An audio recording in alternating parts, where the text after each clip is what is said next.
आप देख रहे हैं सुदर्शन न्यूज। नमस्कार, आप देख रहे हैं सुदर्शन न्यूज। मैं हूं आपके साथ ज्योति यादव। बुलेटिन की शुरुआत करेंगे इस वक्त की बड़ी खबर के साथ। खबर यूपी के फिरोजाबाद से है, जहां पर दूध और उससे बने उत्पाद जैसे घी, पनीर, खोया आदि हमारे स्वास्थ्य के लिए काफी फायदेमंद होते हैं। लेकिन दिवाली के समय में कई लोग मुनाफा बढ़ाने के लिए डेयरी, दूध और उससे बनने वाले उत्पादों में मिलावट करने लगे हैं। इस मिलावटी दूध और पनीर आदि का सेवन करना स्वास्थ्य को मिलने वाले फायदे घटा देता है। वहीं फिरोजाबाद में त्योहारों के दौरान खाद्य सुरक्षा विभाग की टीम ने सूचना मिलने पर ताबड़तोड़ छापेमारी करके भारी मात्रा में 300 लीटर सिंथोक दूध और थाना के नगला खुंगी से बरामद किया है, जो कि जनपद के बॉर्डर के गांव में कस्टडी सोडा रिफाइंड के कृत्रिम दूध बनाकर सप्लाई किया जा रहा है। वहीं दूसरी ओर फर्रुखाबाद में रोडवेज की बस से 50 किलो मिलावटी पनीर पकड़ा गया। नकली देसी घी, मावा, रिफाइंड रंगीन छेना, मिल्क केक पकड़ा गया है और पकड़े गए खाद्य पदार्थों के नमूने लिए गए और जांच के लिए भेज दिया गया और संबंधित विरुद्ध मुकदमा दर्ज करने की कार्रवाई भी जारी है।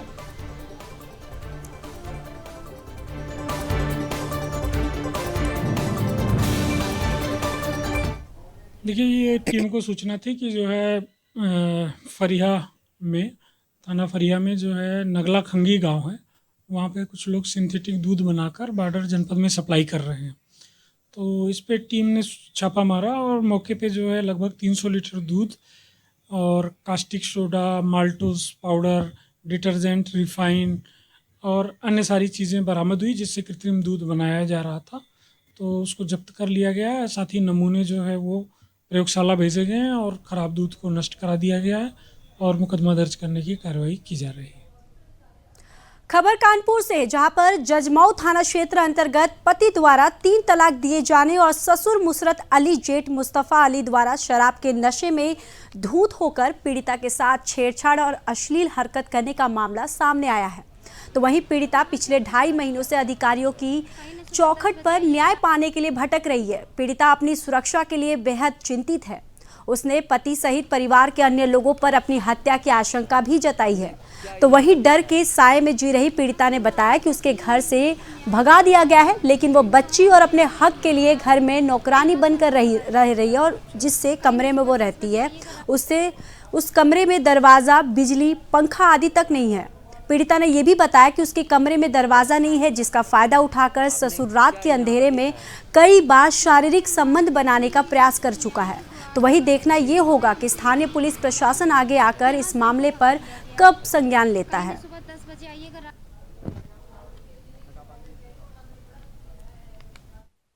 ये आप भी जान रहे हैं और पूरा जनता जानता है कि जो पैसा देता है उसी का काम सुनते हैं पुलिस वाले। यही होता है ना, मेरे साथ भी यही हुआ है, क्योंकि मेरे पास जब हमको खाने को नहीं ना, तो हम पुलिस वाले को कहाँ से देंगे। इसलिए विवेचक जो है हमको तारीख जब नहीं बताई से, तभी तो मेरी 3 तारीखें मिस हो गई हैं, मालूम नहीं हमें। वो 2 पुलिस वाले भेजी, लेकिन वो पुलिस वाले कह रहे हैं हम कुछ नहीं कर सकते हैं। 1076 पे भी मैंने किया, उस पे भी बोल रहे हैं हम कुछ नहीं कर सकते हैं। कोई सहायता नहीं करी है। जब तक जिएंगे तब तक लड़ेंगे हम। अगर इस बीच सर्दी के मौसम में, भाई सर्दी तो पड़ ही रही है और बाहर एक ही कपड़े में हम हैं, अगर मर जाते हैं तो फिर इसका जिम्मेदार कौन होगा। आपके मायके पक्ष से कोई नहीं है? मेरे मायके में कोई नहीं, ना माँ बाप है, नहीं भाई बहन है, नहीं किसके पास चले जाएं हम। खाला खालू ने शादी किया 3 साल पहले, इसने छुड़वा दिया। अब बताइए हम किसके पास जाएं। आपकी बेटी का आपको पता चला कहीं? बेटी का पता नहीं चलाएगा।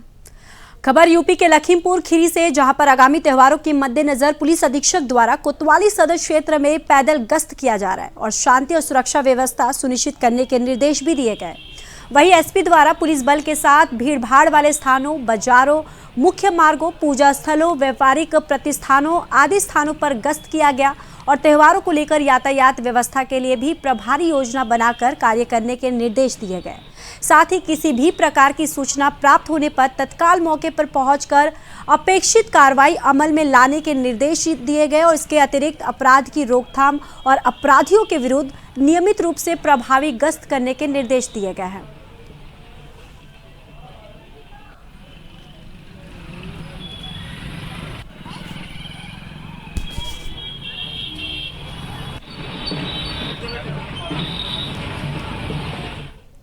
यहाँ रुकेंगे एक छोटे से ब्रेक के लिए, जल्द हाजिर होंगे। देखते रहिए सुदर्शन न्यूज।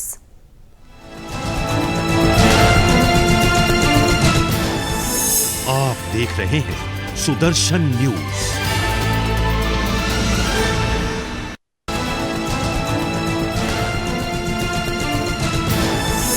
आप देख रहे हैं सुदर्शन न्यूज।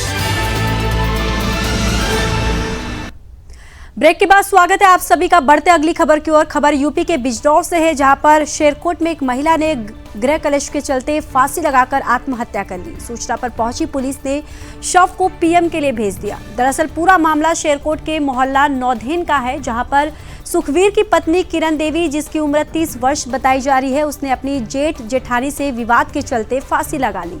बताया जा रहा है कि सुखवीर मेहनत मजदूरी कर अपने परिवार की लालन पालन करता था और वो आज भी मजदूरी के लिए गया हुआ था। उसकी अनुपस्थिति में मृतक महिला की ओर उसकी जेठानी ने कहा और सुनी हो गई, जिससे परेशान महिला ने फांसी लगा ली। वहीं मृतक महिला के 2 छोटे बच्चे भी हैं। फिलहाल पुलिस ने मामला दर्ज कर लिया है और आगे की कार्रवाई में जुट गई है।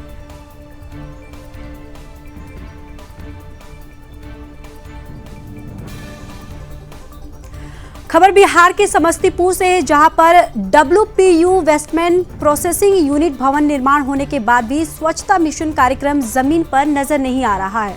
बताते चले कि जहां बिना मानक पैमाने को स्वच्छता पर्यवेक्षक कर्मियों को नियुक्तियां देखने को मिली है। दरअसल स्वच्छता मिशन अभियान के तहत बिहार सरकार हर पंचायत में WPU भवन का निर्माण कर रही है और साथ में सुरक्षा पर्यवेक्षक की भी नियोजन किया जा रहा है। इसके बावजूद कई तरह से योजना को जमीन पर अपनी अमली जामा पहनाने में कड़ी मेहनत करना पड़ रहा है। और आपको बताते चले कि हर घर से कचरा के तहत गीला और सूखा कचरा निकलता है, जो 2 फलों के तहत अलग किया जाता है।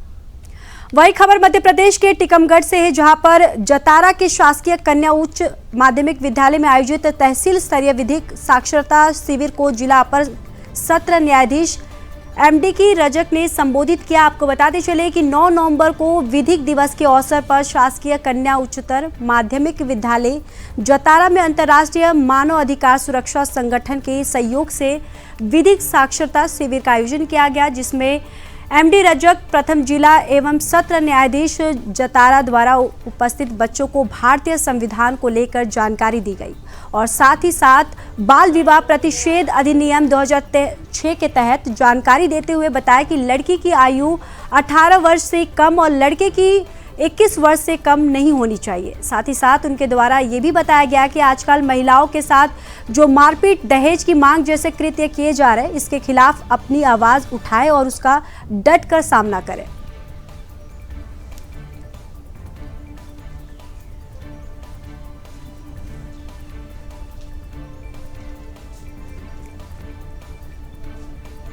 खबर राजस्थान से, जहां नाम वापसी की प्रक्रिया गुरुवार को पूरी हो गई। राजस्थान में आगामी 25 नवंबर को होने वाले विधानसभा आम चुनाव में सत्तारूढ़ कांग्रेस, विपक्ष भारतीय जनता पार्टी और अलग अलग राजकीय दलों सहित 1875 उम्मीदवार चुनाव लड़ रहे हैं। इनमें 1692 पुरुष और 183 महिलाएं हैं। सबसे ज्यादा 18 झोटवाड़ा में और सबसे कम प्रत्याशी 3 लालसोट में हैं। कुल 490 प्रत्याशियों ने नामांकन वापस ले लिया है।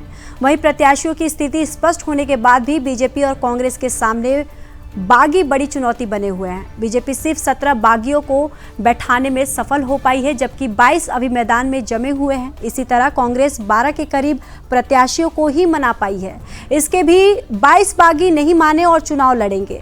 पिछले 2018 विधानसभा चुनाव की बात करें तो 2018 में करीब 50 बड़े चेहरे दोनों दलों के बागी थे। इनमें कांग्रेस के 30 और बीजेपी के 20 थे।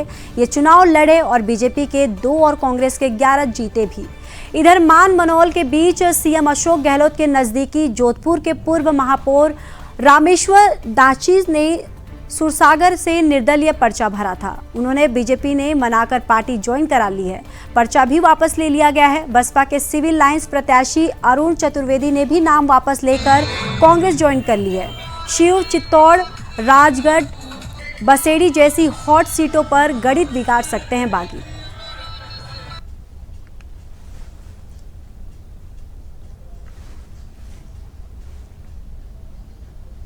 मध्य प्रदेश के सीएम शिवराज सिंह चौहान विधानसभा चुनाव के चलते एमपी के कई जिलों का दौरा करेंगे। आपको बता दें कि चुनाव के चलते सीएम चौहान समेत प्रदेश और राष्ट्र स्तर के नेता लगातार दौरे कर रहे हैं। इसी क्रम में सीएम चौहान आज एमपी के कई जिलों का दौरा करेंगे।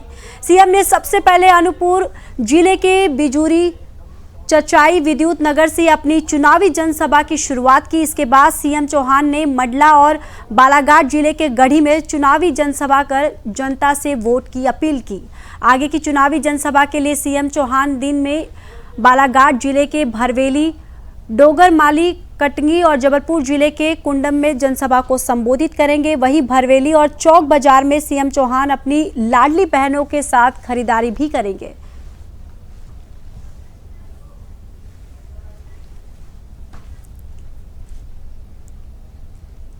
जम्मू कश्मीर के पहाड़ी क्षेत्र में शुक्रवार और शनिवार को भारी बर्फबारी के साथ ही निचले इलाकों में बारिश की संभावना है। इससे तापमान में 3 से 5 डिग्री सेल्सियस की गिरावट दर्ज होने के अनुमान भी लगाए जा रहे हैं। उधर पीर पंजाल के पहाड़ों पर बर्फबारी के कारण राजौरी और पूंछ के रास्ते कश्मीर को जोड़ने वाला मुगल रोड बंद कर दिया गया है और इसके चलते यातायात पर पूरी तरह प्रतिबंध लगा दिया गया है। आपको बता दें कि मैदानी क्षेत्रों में वर्षा और पहाड़ों पर बर्फबारी के चलते तापमान में भारी गिरावट आई है। जम्मू में दिन का तापमान 27 डिग्री सेल्सियस जबकि रात का तापमान 14.3 डिग्री सेल्सियस रिकॉर्ड किया गया है। वहीं लेह का अधिकतम तापमान 10.4 डिग्री सेल्सियस जबकि न्यूनतम तापमान -2.8 डिग्री सेल्सियस दर्ज किया गया है। क्षेत्र में काफी समय बाद हुई बारिश से मैदानी क्षेत्रों में गेहूं, सरसों और सब्जियों की फसलों को भी लाभ मिला है, जिससे किसान काफी खुश है।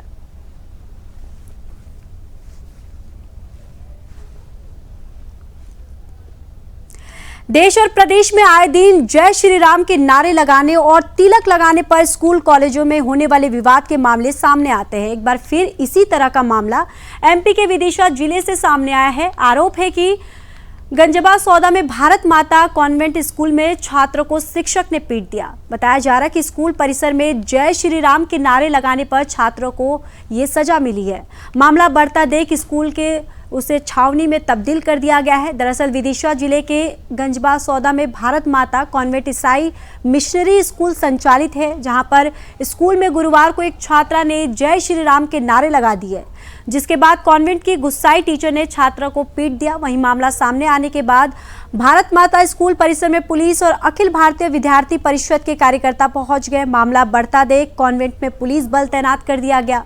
स्कूल को छावनी में तब्दील कर दिया गया है। वहीं गंजबा सौदा के एसडीएम विजय राय ने बताया कि मामला सामने आया है कि जय श्री राम या कोई धार्मिक नारा लगाने पर स्कूल प्रबंधन ने बच्चों के साथ मारपीट की।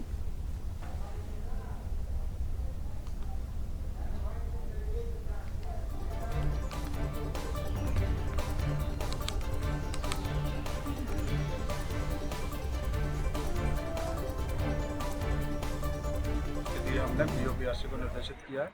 जांच उपरांत जो भी परिणाम सामने आएंगे उसके तहत नियमानुसार कार्रवाई की जाएगी। प्राथमिक दृष्टया से क्या समझ में आएगा आपके लिए? अब प्रथम दृष्टया बताना अभी संभव नहीं है, क्योंकि जो भी चीज़ें होंगी जांच के बाद ही पता कुछ बच्चों के आपने स्टेटमेंट भी देखे हैं? स्टेटमेंट उन्होंने जो भी दिया है वो रिकॉर्डेड है और उसमें जो भी नियमानुसार आगे कार्रवाई होगी वो की है। स्कूल प्रबंधन का क्या कहना है इसमें? स्कूल प्रबंधन के अभी कोई स्टेटमेंट अभी रिकॉर्ड नहीं हुआ है। वो नियमानुसार बीआरसी या बीओ के द्वारा अपनी रिपोर्ट में लिए जा करके और फिर रिपोर्ट्स हमको प्रस्तुत की जाएगी और जिस प्रकार से भी जो कार्रवाई करनी होगी हम संबंधित विभाग को उसके लिए निर्देश। स्कूल की ये बार-बार शिकायतें आती रहती हैं। इस संदर्भ में पहले भी कुछ शिकायतें हो चुकी हैं। पूर्व में कुछ शिकायतें इसी प्रकार की ऐसी तो नहीं मुझे मिली, लेकिन इससे पहले शिकायत थी कि जो धार्मिक त्यौहार होते हैं उसके आसपास कोई एग्ज़ाम रख दिया जाता है। हमने स्कूल प्रबंधन को ताकीद किया कि वो इस विषय में कभी भी गंभीरता से लेगा और कभी भी किसी प्रकार के त्योहारों पर कोई एग्जाम या टेस्ट इत्यादि नहीं रखे। सर, जांच की अगर हम बात करें तो कहीं ना कहीं पहले भी गवर्नमेंट स्कूल सुर्खियों में रहा है और जांच के अगर पन्ने देखे जाए तो आज तक कभी खुले नहीं है। क्या कार्रवाई होती है सर? नहीं, पूर्व की जानकारी मुझे कुछ नहीं है। सर, अभी मेरे मामले में संज्ञान में पहले बार मामला आया है, उसके पश्चात आज हमारे यहाँ चिल्ड्रंस डे का प्रोग्राम हुआ था। उस प्रोग्राम के बाद बच्चों को अनुशासन में लाइन पे भेज रहा था। कुछ बच्चों ने नारा लगाया होगा, हमें मालूम नहीं है, और वो नारे का शब्द लेकर कुछ बच्चों को स्टेज पे बुलाया गया था और वो बच्चों को समझाया गया था कि नारा लगा के अनुशासन भंग नहीं करो। जो नारा लगाया गया था, नारा क्या था मैडम? क्या नारा लगा था? मैंने सुना नहीं था। तो उस बच्चे को क्यों बुलाया आप जब नारा नहीं सुना आपने? तो नारा सुनाया गया था, वो नारा जो बच्चे ने बोला है वो एसडीएम सर के सामने और बच्चों के सामने, क्या नारा था? एसडीओपी के सामने बताया गया था, वो लिखवाया भी गया है, उन लोग जांच करें। तो आप बताइए नारा क्या घटनाएं ऐसी कुछ आती जा रही हैं, तो अभी तक आपने संज्ञान में नहीं लिया ऐसी क्या मामला होते हैं कि कुछ हिंदूवादी संगठन आके यहाँ पे वो करते हैं, तो अभी तक आपने ऐसे हम लोग हिंदूवादी मुसलमान समाजी ईसाई, आप लोग बाइक में ना बोले भाई साहब, निवेदन है। ऐसे कोई हिंदूवादी मुसलमानवादी ईसाई आपके द्वारा आरोप लगाया गया कि जिस बच्चे को मारा वो चाकू लेके आता था स्कूल में, तो क्या स्कूल में अनुशासन नहीं है? चाकू लेके आया था, वो बाहर के पेरेंट भी आके एसडीएम सर के सामने बोले। बुलेटिन में फिलहाल के लिए बस इतना ही। बाकी देश और दुनिया की खबरों के लिए देखते रहिए सुदर्शन न्यूज। जय हिंद।